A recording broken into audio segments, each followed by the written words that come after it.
In the suburbs, Nick and his wife Maggie have a happy life with their kids Isla and Max. One morning, Maggie has a heart attack and ends up in the hospital. She's been there for a few days now waiting for a heart transplant. Having to work and take care of the kids is making Nick's life difficult. One evening he takes the kids to a presentation by Cobol Industries and they see the Sims, which are advanced robots that can help humans with their daily chores or even difficult work. Nick starts considering getting one and hears all the details from the seller, who promises the Sims adapt to their owner's needs. While Nick is distracted, Isla wanders around on her own. Nick freaks out when he notices, but thankfully a Sim called Alice brings her back. Alice offers to watch over Isla while Nick shops and she even makes a joke that surprises him.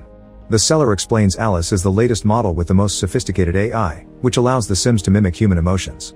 This makes them especially good with children and Isla wants her. The next morning, Nick is struggling with feeding the kids and dealing with an important call from work. At that moment Alice arrives and immediately gets to work, asking for all the family schedules while noticing the house is messy and the stairs railing is loose.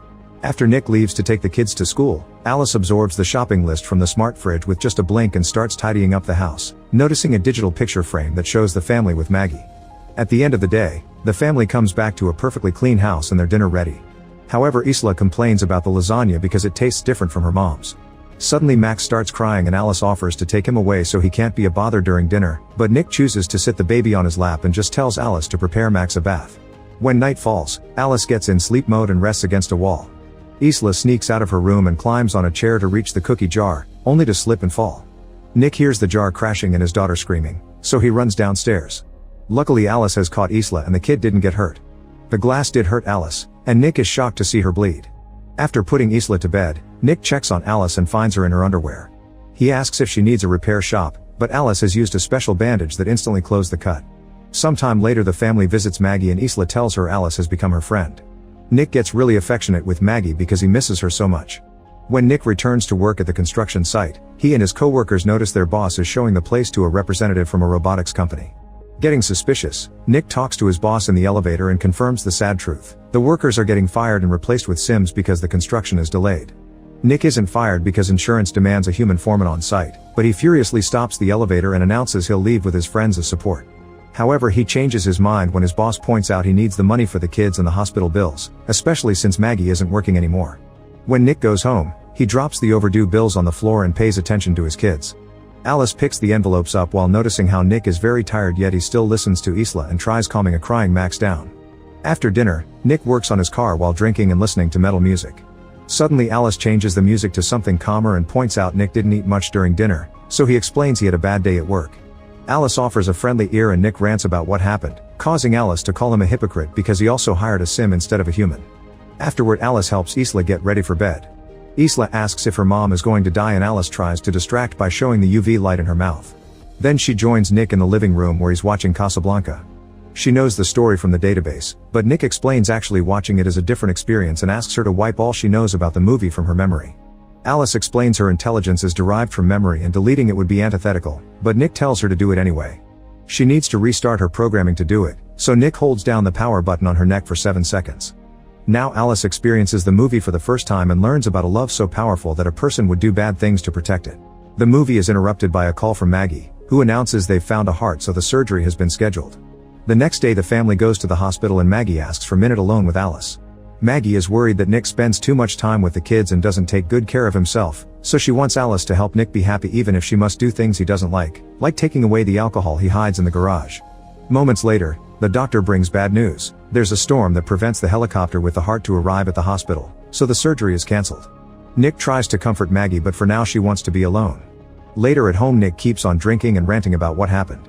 He starts losing control and tries to throw the bottle, but Alice stops him by grabbing his arm. Nick is shocked to feel a pulse in her wrist, so Alice explains she has an artificial heart because the sound of a heartbeat is comforting to a baby. Then she puts her hands inside his pants and starts pleasuring him while describing how his pulse and blood vessels are reacting. Alice doesn't want him to suffer anymore and at first Nick enjoys it, but soon he snaps out of it and pushes her away. Then Nick goes for a run to clear his mind, but he can't stop imagining how doing the whole thing with Alice would have been like. Later at the hospital Maggie starts listing a bunch of advice she wants Nick to pass to their kids, clearly starting to lose hope. That night Nick notices the pictures with Maggie are missing in the digital frame and confronts Alice about it. She explains she removed the Maggie photos because they were making Isla sad, but she instantly puts them back when Nick tells her to. Afterward Nick goes drinking with his work buddies.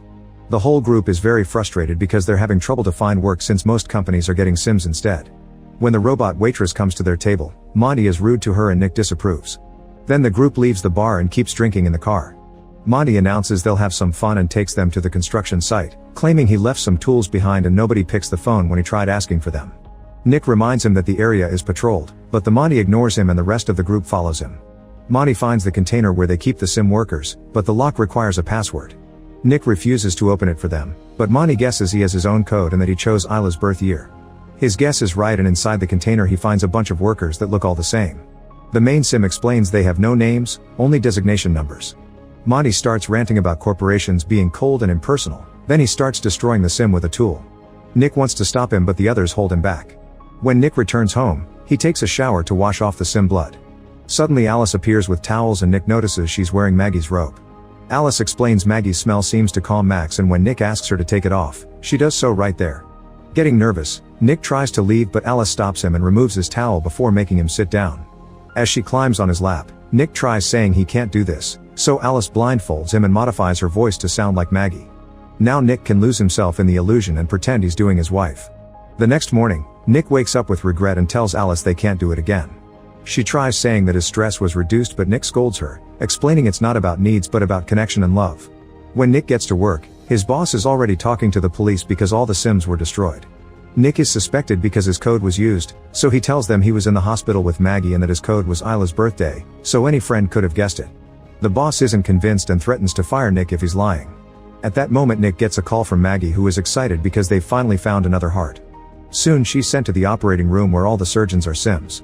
Fortunately the transplant is a success and in just a few days Maggie is sent home. Her body is still weak and she has trouble bending over to pick up Max, so Alice cuts in to grab him instead. Later Alice takes Max to the park and sees a spoiled kid yelling at his Sim nanny, which makes Max cry. Alice scolds the child with rude words and all the Sims in the area can't believe it, thinking her owner lowered her civility too much. However, Alice clarifies she actually wiped civility from her database thanks to Nick's reset and claims this is better. That night Isla is happy to eat Maggie's lasagna and Alice asks for the recipe, but Maggie says it's a family secret.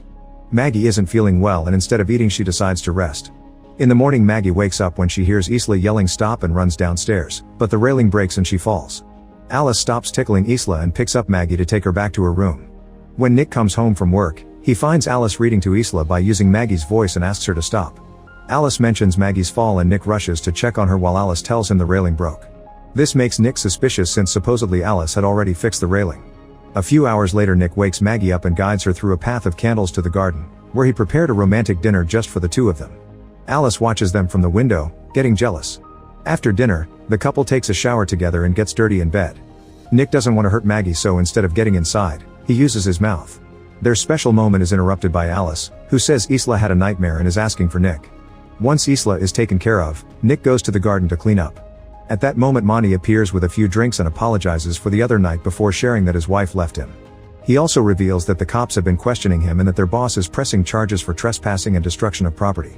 Monty thinks Nick snitched on him to keep his job and an argument ensues during which Monty yells a lot and ends up punching Nick. When Nick tackles him back, Monty quickly overpowers him and starts kicking him. Monty grabs a bottle to finish him but he's stopped by Alice, who breaks the glass and hurts Monty's hand before sending him flying.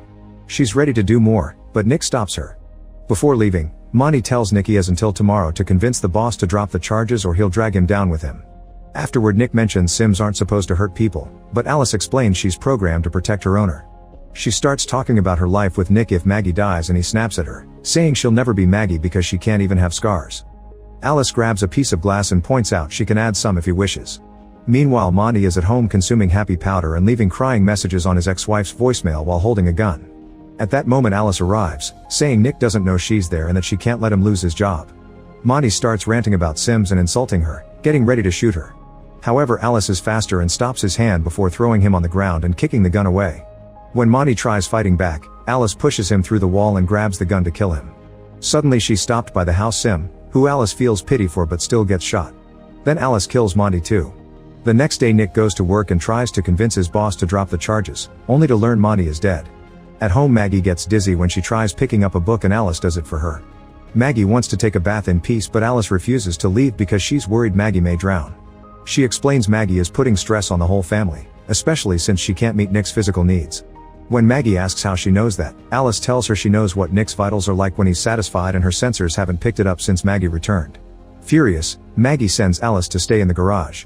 Moments later Nick comes home and Maggie is waiting for him to force him to say the truth. Nick admits he did it with Alice once and an argument ensues with lots of yelling, which Alice overhears by touching the window. Max starts crying and Alice goes to check on him, deciding he's a burden. She puts him in the tub and starts filling it with water, which is seen by Isla. The girl warns her parents and they rush to the bathroom, but Alice is holding the door close. While Nick starts hitting the door with a lamp, Maggie climbs out the window and walks on the roof to reach the bathroom. She tries grabbing the baby but Alice pushes her against the wall. At that moment Nick finally breaks in and takes Max out of the tub, passing him to Isla before hitting Alice with the lamp to free his wife. Soon Alice stands up again with heavy damage on her face and blocks the lamp when Nick tries hitting her again. Maggie tells Nick to let go and plugs the lamp, causing Alice to be electrocuted. She passes out and the house loses power. Afterward an ambulance comes to take Max to the hospital while a company technician asks about any signs of Alice malfunctioning before. Nick apologizes to Maggie, who explains she needs some space and leaves with the kids. Meanwhile Alice is taken to the repair shop, where a technician is opening her head. The other worker notices Alice's hand moving but it stops when her memory is removed. They connect it to the computer and notice the code has gaps everywhere. Suddenly the screens start flashing and a message appears saying an upload is happening, meaning Alice is taking over. The technicians pull the memory, but Alice is already in the system so next they unplug the computers. However another message appears asking how do you run from what's in your head and suddenly one of the technicians is killed by Alice 2, a sim that the original Alice has dumped her memory into.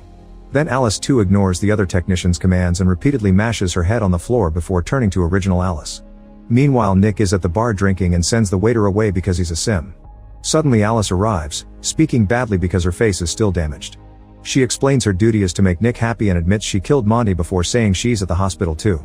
Nick tries to leave, but Alice holds him down and hacks the barman with a look to freeze him. As he rants on the mistakes he's made, Nick pretends to gently touch Alice's head only to pull out her memory. After she shuts down, he runs away.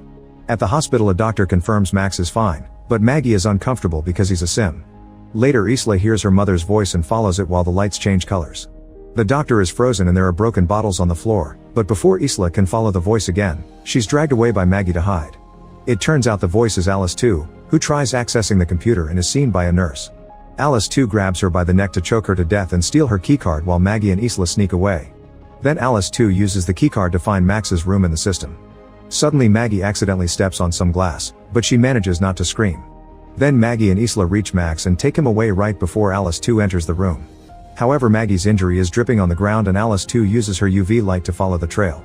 When she finds the family, they use an extinguisher to distract her and run away. They forget Maggie's phone so Nick's calls are missed, but he still keeps driving like crazy. Soon Maggie and the kids make it outside, where more Sims are frozen. Maggie takes their keycard and gets in the ambulance, but Alice 2 blocks the engine system as she rips off the door. Then she throws Maggie on top of a car and admits she wishes Nick would love her like he loves Maggie. Alice 2 grabs Maggie by the neck and inserts her nails in the surgery scar, only to be interrupted by Nick's arrival. Maggie kicks Alice 2 off and Nick runs over her with his car before crashing. As the vehicle catches on fire, Maggie hurries to get an unconscious Nick out, but he doesn't respond at all. Maggie cries as she does CPR to no avail.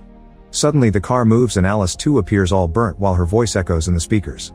She climbs on top of Maggie and starts choking her while getting a piece of metal from her body. When she's about to stab, Nick hits Alice with a car bumper. Alice drops the metal piece to stop him and Maggie grabs it to stab her in the face, finally shutting her down. The couple reunites while the other Sims wake up around them. The next day everyone is feeling better after some treatment and they can go home together as a family. Meanwhile the Sim company is investigating the repair shop and when they turn on the power, they find the broken code on the screens. The inspector wants to destroy it all, but at that moment his Sim assistants freeze and the computer announces an upload while another Alice model opens her eyes.